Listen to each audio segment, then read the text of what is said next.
Boa noite a todos.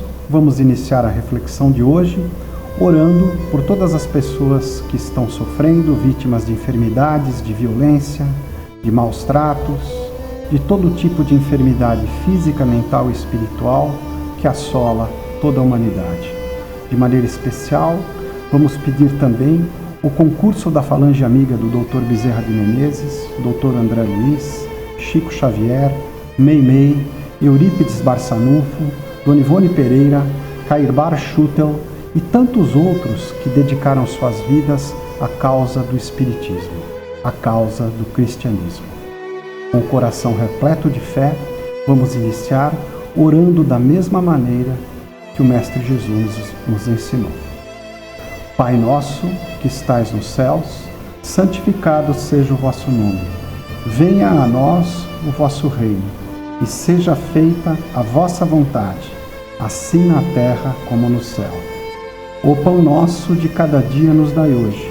Perdoai-nos as nossas dívidas, assim como nós perdoamos aos nossos devedores. E não nos deixeis cair em erros e tentações, mas livrai-nos de todo mal. Assim seja, graças a Deus, graças a Jesus. Não vim destruir a lei. Trata-se de uma afirmação de Jesus, de um ensinamento do Mestre Jesus, que está contido no Sermão da Montanha, muito bem narrado pelo evangelista Mateus, capítulo 5 do Evangelho de Mateus, versículos 17, 18 e 19. Vamos pegar o texto original para que possamos ouvir melhor e entendermos melhor a palavra de Jesus. Disse Jesus: Não penseis que vim revogar a lei ou os profetas. Não vim revogá-los, mas dar-lhes pleno cumprimento. Porque em verdade vos digo que, até que passem o céu e a terra, não será omitido um só i, uma só vírgula da lei, sem que tudo seja realizado. Aquele, portanto, que violar um só desses menores mandamentos e ensinar os homens a fazerem o mesmo, será chamado o menor no reino dos céus. Aquele, porém, que os praticar e ensinar, esse será chamado grande no reino dos céus. Não é sem razão que o primeiro capítulo do Evangelho segundo o Espiritismo trata desse assunto. O Evangelho segundo o Espiritismo, obra que foi organizada por uma pleiade de discípulos de Jesus, discípulos de elevada estatura espiritual, que contribuíram na codificação com a narrativa do Evangelho segundo o Espiritismo. A equipe espiritual que preparou esse Evangelho foi liderada por Francisco de Assis, reencarnação de São João Apóstolo, o discípulo mais próximo, mais íntimo de Jesus. E nesse Evangelho, o primeiro tema é exatamente a lei, o cumprimento da lei. Informar a cada um de nós que Jesus, presente no meio de nós, teve como missão específica cumprir rigorosamente a lei de Deus e ajudar o homem a aperfeiçoar as suas próprias leis. Por isso que logo no início do Evangelho esse assunto é tratado, para que a vinda do Messias fosse corretamente compreendida, porque a lei já havia sido dada há muito tempo, antes da encarnação de Jesus, através de diversas civilizações evoluídas, que haviam, no calor da batalha pela sobrevivência, preparado, elaborado, estatuído algumas leis. A civilização judaica, através de seu grande líder Moisés, tem uma grande contribuição nesse sentido. E nós aqui recordamos o livro do Êxodo e o livro do Deuteronômio, que fazem parte do Pentateuco, que dá início às Sagradas Escrituras, a Bíblia Sagrada. Muito importante a gente entender essas passagens. O Decálogo, os 10 mandamentos que são narrados no livro do Êxodo, no capítulo 20, do versículo 1 ao 17, e também no livro do Deuteronômio, do Pentateuco Bíblico, no capítulo 5, do versículo 5 até o 21º versículo. As leis nós já conhecemos, os 10 mandamentos são conhecidos do mundo todo. Moisés, em contato mediúnico com Deus, naquele exato momento, ele recebe de Deus as leis, as tábuas da lei. E, nesse momento, transmite a seu povo o ensinamento necessário para que ele conseguisse se organizar e concluir a travessia do deserto rumo à terra prometida. Amarás ao Senhor teu Deus de todo o teu coração e acima de todas as coisas. Não tomarás seu santo nome em vão. Guardarás o sábado, honrarás o teu pai e a tua mãe. Não matarás, não cometerás adultério, não roubarás, não levantarás falso testemunho, não cobiçarás a mulher do próximo, não cobiçarás as coisas alheias. Os 10 mandamentos foram claramente definidos por Moisés e não eram apenas mandamentos de natureza religiosa. Eram mandamentos necessários à organização política, social, cultural, econômica do povo judeu.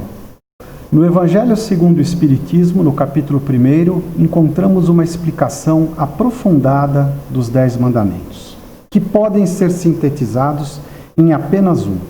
Na realidade, a maestria, a inteligência, o bom senso de Jesus conseguiriam resumir bem os 10 mandamentos em apenas um, o mandamento do amor, a lei do amor, que é universal e imutável e sempre existiu. Porque, segundo o evangelista João, Deus é amor. E se Deus é amor e nós somos filhos de Deus, somos filhos do amor. Então fomos plasmados pelo amor. Nosso DNA divino é o amor. Nosso Pai é amor. E o amor é a lei por excelência que rege a felicidade e o bem-estar de todos os homens. Quem ama não mata, não rouba, não adultera, não levanta falso testemunho. Quem ama honra seu pai e sua mãe, guarda os dias dedicados ao trabalho religioso, à fé, reserva um tempo na sua agenda atribulada de tantos compromissos profissionais para dedicar esse tempo a Deus. Sempre persevera na lei da fraternidade e do amor. Todos os mandamentos emanam do amor. E a compreensão profunda disso foi a razão principal da vinda do Cristo.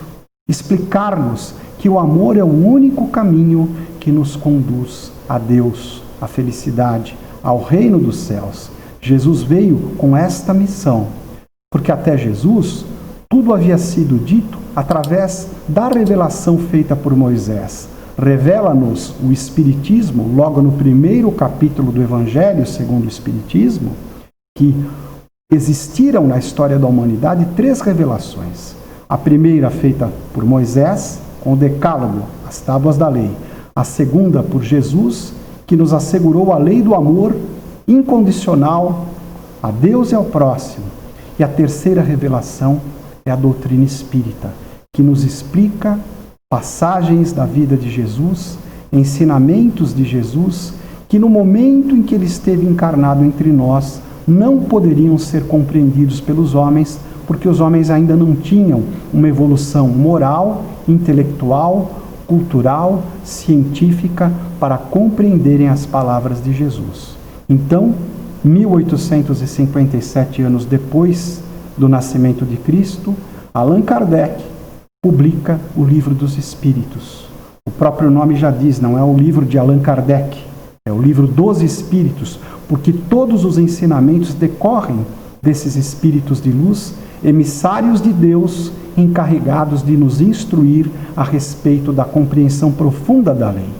Na realidade, havia necessidade na época de Moisés de desmembrar o mandamento do amor em 10, para que os homens pudessem se respeitar mutuamente e compreenderem que a liberdade de cada um termina onde começa a liberdade do próximo, e compreenderem que não pode haver felicidade total e plena no planeta Terra enquanto um de seus membros, apenas um, ainda estiver infeliz. É preciso a compreensão do modelo de fraternidade excelsa, apregoado por Jesus, que se faz presente no cumprimento pleno da lei do amor. Quando nós cumprirmos plenamente a lei do amor, todos os outros mandamentos estarão sendo respeitados, porque o amor nos prepara para cumprirmos fielmente tudo aquilo que nos torna felizes, nos aproxima de Deus e nos aproxima também de uma convivência fraterna, solidária próspera com nossos irmãos. Não apenas em uma encarnação, mas em todas as encarnações abençoadas que necessitaremos passar para a nossa evolução espiritual. E essa lei do amor, para ser bem compreendida, é preciso que nós retomemos o texto do Evangelho. Jesus veio aprimorar a nossa compreensão da lei do amor. E ele faz isso com maestria, de uma forma muito forte, quando no Sermão da Montanha, com toda a autoridade que tinha, Jesus nos explica com clareza o aprofundamento da lei do amor. A nova justiça é superior à antiga, porque antes dos mandamentos do Decálogo, o povo de Moisés, o povo hebreu, um dos povos mais antigos da história da humanidade, preconizava práticas guerreiras de grandes conquistas militares, políticas e econômicas através da espada. Era permitido, antes do surgimento do Decálogo, que um homem se vingasse de outro até 7 vezes em relação àquilo que julgava ter sido prejudicado. Houve uma evolução para a lei do talião, olho por olho, dente por dente. Veio o Decálogo, a lei de Deus expressa sabiamente por Moisés, que no Monte Sinai, em contato mediúnico com o Criador, consegue estatuir estas leis, e vem Jesus Cristo depois para aprofundar o significado dessa lei com a autoridade da qual ele era imbuído, e é imbuído até hoje. O governo espiritual do planeta Terra nas mãos de Jesus, com toda a sabedoria, o Mestre vem nos explicar o aprofundamento da lei de uma forma inequívoca, de uma forma aprofundada, de uma forma original. Quando Jesus fala na primeira pessoa e aprofunda a compreensão da lei, ele faz com que a gente perceba o quanto ainda estamos longe do cumprimento da lei do amor. Então vejamos como diz o texto evangélico a esse respeito, nos esclarecendo através desta reflexão profunda nas palavras do Sermão da Montanha. Então, retomemos o capítulo 5 de Mateus e lá perceberemos o aprofundamento da lei. Porque vos digo que se a vossa justiça não exceder a dos escribas e fariseus, de modo nenhum entrareis no reino dos céus. Ouvistes o que foi dito aos antigos: não matarás, mas qualquer um que matar será réu de juízo. Eu, porém, vos digo que qualquer que sem motivo se encolerizar contra seu irmão será réu de juízo. E qualquer que disser a seu irmão raca, que quer dizer imbecil, será réu do sinédrio. E qualquer que lhe disser louco será réu do fogo do inferno. Veja como Jesus aprofunda o significado do mandamento não matarás. Muitas pessoas pensam que não matar é simplesmente não tirar a vida de outra pessoa com uma arma de fogo, com uma arma branca, com as próprias mãos. E não matar tem um significado muito mais profundo, que acabou de ser revelado por Jesus. Quando ele fez esta maravilhosa reflexão do Sermão da Montanha. Olha que bonito. Todas as vezes que a gente se irrita, perde a paciência com os nossos irmãos, xinga, blasfema, humilha, desrespeita, é também uma forma de matar os nossos irmãos. Todas as vezes que nós desrespeitamos o nosso próximo, estamos desrespeitando o mandamento de não matar. Outra reflexão importantíssima para nós, presente nisso. Jesus dá continuidade no sermão, inclusive, de uma forma que não deixa dúvidas à nossa reflexão. O mestre continua falando e dizendo: portanto, se trouxeres a tua oferta ao altar, e aí te lembrares de que teu irmão tem alguma coisa contra ti, deixa ali diante do altar a tua oferta e vai reconciliar-te primeiro com teu irmão, e depois vem e apresenta a tua oferta. Concilia-te depressa com o teu adversário enquanto estás a caminho com ele, para que não aconteça que o adversário te entregue ao juiz, e o juiz te entregue ao oficial, e te encerrem na prisão. Veja, até mesmo para as pessoas que professam uma fé, Jesus recomenda que não se participe de culto algum, que não se faça oferta nenhuma em templo religioso, se dentro do templo do teu coração você ainda guardar qualquer tipo de sentimento negativo contra o teu irmão. Isso sim é compreender plenamente o mandamento: não matarás. Compreender o mandamento que abre o decálogo: amarás ao Senhor teu Deus de todo o teu coração, com todas as tuas forças, acima de todas as coisas. Só pode ser compreendido quando imediatamente nós associamos esse mandamento àquele que é indissociável dele, e ao próximo como a ti mesmo. Amamos ao nosso próximo? Dedicamos ao nosso próximo o carinho, o amor, a atenção que eles realmente necessitam, os nossos irmãos? Fazemos das nossas vidas hinos de amor aos nossos semelhantes? Ou somos antes cantigas de trevas, de desilusão, de dissabores, de maldade? Como compreender o mandamento do amor a Deus sem associá-lo ao amor ao próximo? Jesus sabiamente faz uma síntese perfeita do Sermão do Monte no capítulo 7 de Mateus, quando diz: tudo aquilo, portanto, que quereis que os homens vos façam, fazei-o vós também a eles, pois nisso se resume a lei e os profetas. Toda a síntese da lei está no mandamento do amor. Fazendo ao próximo o que gostaríamos que fizessem a nós mesmos, damos cumprimento pleno à lei do amor. Fazemos aquilo que o Mestre veio nos ensinar. O Mestre dos Mestres, de maneira inequívoca, consegue passar para nós com uma clareza incrível a explicação aprofundada de toda a lei, de todas as profecias, de todos os mandamentos, estatuindo apenas um, que Santo Agostinho mais tarde viria a confirmar 3 séculos depois da encarnação de Cristo, com a sua frase belíssima, presente em sua obra de valor inquestionável: ama e faze o que quiseres, porque quem ama não mata, não rouba, não adultera, não levanta falso testemunho, não transgride de forma nenhuma a lei de Deus. Mas o aprendizado do amor é difícil, dificílimo para todos nós. Chico Xavier, debaixo de frondoso abacateiro na cidade de Uberaba, quando pronunciava suas preleções lindíssimas, assessorado por uma pleiade de espíritos de luz que o acompanhava em todo o seu peregrinar terrestre, nesta encarnação abençoada, a mais recente dele, dizia com todas as palavras e de uma maneira que ninguém conseguia questionar.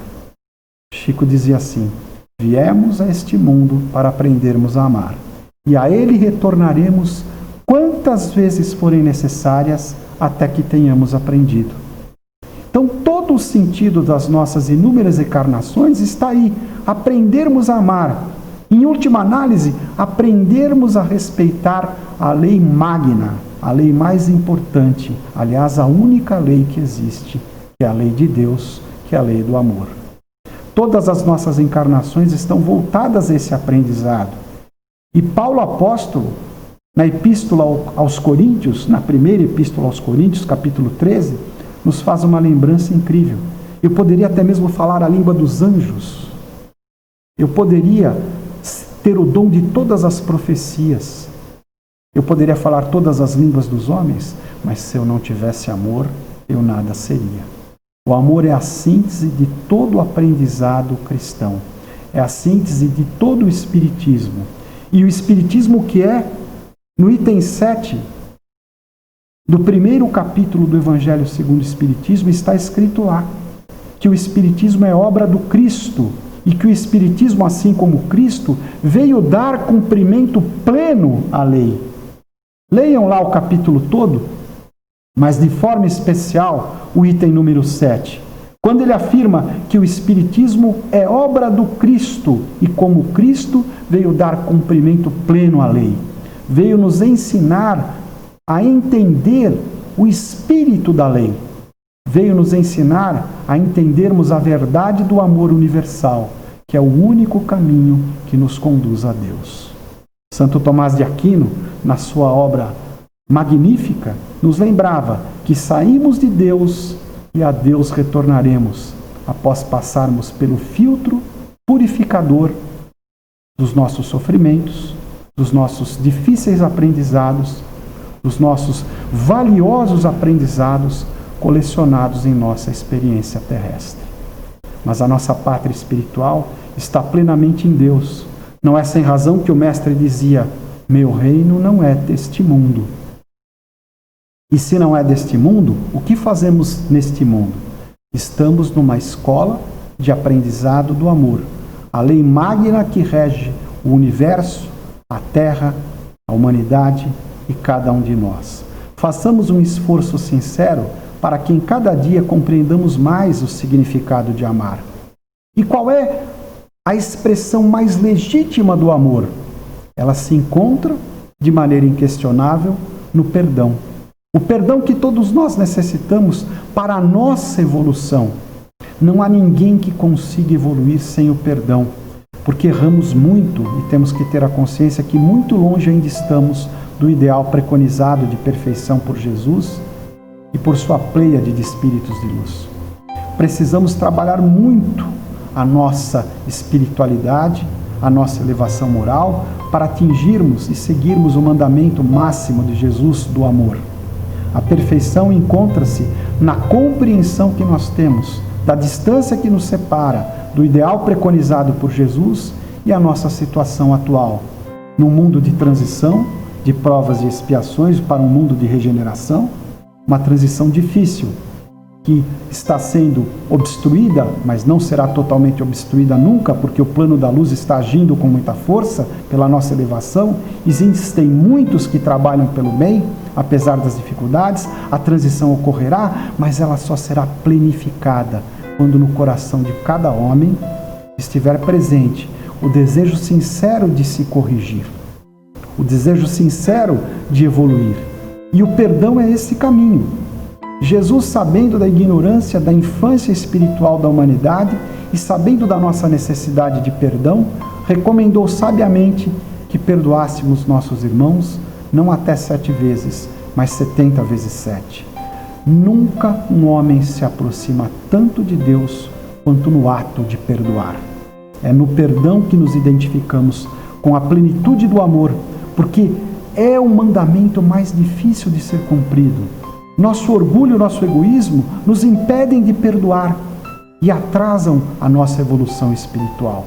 Por isso precisamos aprender a perdoar para que Deus faça morada em nosso coração, para que o nosso Pai Nosso tenha força e para que, a exemplo do Cristo, consigamos cumprir plenamente nossa missão nesse planeta, semear o amor, para que amanhã possamos colher amor numa civilização mais humana, mais justa, mais fraterna, espelho do reino de Deus anunciado por Jesus com sua vida, com sua morte, com a sua ressurreição, com a sua elevação espiritual. Mais do que nunca, o Mestre se faz presente entre nós hoje e nos conclama com muita sabedoria a abrirmos nosso coração à experiência do perdão. Somos necessitados de perdão. E o perdão se faz necessário porque em cada encarnação cometemos erros, inúmeros erros. E quando conseguirmos superar esses erros, estaremos dando um grande avanço para que a humanidade seja melhor. E qual a melhor forma de exercitarmos a lei do amor em nossas vidas? Aprendendo a perdoar. Nunca um homem se aproxima tanto de Deus quanto no ato de perdoar. Por isso que Jesus, sabiamente, indagado por Pedro, se deveríamos perdoar aos nossos irmãos apenas 7 vezes, recebeu do Mestre Pedro a seguinte resposta: não até 7 vezes, mas 70 vezes 7, que é uma expressão hebraica que significa sempre. Devemos perdoar sempre, porque o perdão nos possibilita a correção constante dos nossos erros. Sem o perdão de Deus e dos nossos irmãos, seria impossível a evolução. Exatamente por errarmos muito, por estarmos muito distantes do ideal de Jesus, de amor ao próximo, de vivência plena do mandamento do amor, é que necessitamos do perdão. Não é sem razão que na oração magna do cristianismo, Pai Nosso, pedimos perdão, pedimos para que recebamos de Deus o perdão para as nossas culpas, na proporção que também doarmos o perdão a todos aqueles que tiverem nos ofendido, nos desrespeitado. É no exercício do perdão que entendemos a magnitude da obra do Mestre. Do alto de sua cruz infamante, condenado injustamente por homens invejosos, cúpidos, pretensiosos, totalmente distantes do ideal de luz dos espíritos superiores, é que Jesus emitiu a célebre frase com a qual testemunhou a lei que ele mesmo apregou durante toda a sua vida: Pai, perdoai-os, eles não sabem o que fazem. E nós hoje também precisamos, mais do que nunca, exercitar esse perdão, pois vivemos numa civilização de transição, num mundo de transição, de provas e expiações para a regeneração. E essa transição somente será planificada quando estivermos mais flexíveis na atitude magna, na atitude essencial à nossa sobrevivência e evolução espiritual, que é a atitude do perdão. Aprender a perdoar é essencial. Aprender a não julgar também é essencial, porque todas as vezes que julgamos o nosso próximo, fazemos de maneira errada, o fazemos de maneira equivocada, muitas vezes colocando nossas emoções, nossos sentimentos negativos, impedindo o nosso irmão de evoluir. A justiça plena só acontece quando, em nossos corações, permeados pelo amor de Jesus, conseguimos olhar para cada um daqueles que nos acompanham em nossas inúmeras encarnações de uma outra maneira, percebendo que somos todos irmãos, filhos de um mesmo Pai e que necessitamos constantemente da sua misericórdia para a nossa própria evolução. Eu vou encerrar a reflexão de hoje com um célebre texto do livro Religião dos Espíritos, de autoria de Emmanuel e psicografia abençoada de Francisco Cândido Xavier. Diz o texto: se tiveres amor, caminharás no mundo como alguém que transformou o próprio coração em chama divina a dissipar as trevas. Se tiveres amor, saberás assim cultivar o bem a cada instante para vencer o mal a cada hora. E perceberás então como Cristo, fustigado na cruz, que os teus mais acirrados perseguidores são apenas crianças de curto entendimento e de sensibilidade enfermiça, que é preciso compreender e ajudar, perdoar e servir, sempre, para que a glória do amor puro, mesmo nos suplícios da morte, nos erga o espírito imperecível à bênção da vida eterna. Que assim seja, graças a Deus, graças a Jesus.